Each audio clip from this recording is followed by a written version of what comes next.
ৰাতিপুৱাৰ জলপান ৰুটি বনালোঁ আৰু এইফালে চানা আৰু বিলাহী সৰহকৈ দি বনাইছোঁ। লগতে দিছোঁ পাঁচফোৰণ আৰু গোটা ধনিয়া আৰু ওপৰত দৈ অকণমান দি সজাই দিছোঁ আৰু ধনিয়া পাত খুব দিছোঁ আৰু মানে চানাখিনিত ধনিয়া পাত দিছোঁ আৰু চেনি আৰু অকণমান চেনি দিছোঁ, মিঠা হোৱাকৈ ভাল পাওঁ।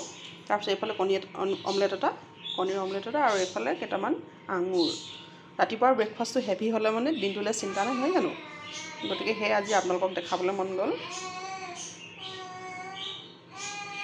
আজি মই ৰুটি বনালোঁ, ঘি ৰুটি বনাইছোঁ। বহুদিন হ'ল ঘি নোখোৱা, গতিকে আজি ঘি ৰুটি খাবলৈ মন গ'ল আৰু চিম্পল কিন্তু অকণমান হেভিকৈ মানে খাবলৈ মন গ'ল। গতিকে সেয়া আজি আপোনালোকক দেখাবলৈ মন গ'ল। আপোনালোকে কি খায় ৰাতিপুৱা জনাবচোন। আমি যিহেতু বাহিৰত থাকোঁ, গতিকে ৰুটি খোৱাৰ বাদে আমাৰ অন্য জলপান নাই। চিৰা দৈ খাওঁ, নোখোৱা নহয়। গতিকে আশা ৰাখিছোঁ ভাল পাব। চানাখিনি খাবলৈ বহুত ভাল হয়, বহুত টেষ্টি হয়, মিঠা জ্বলা খাই ভাল লাগে।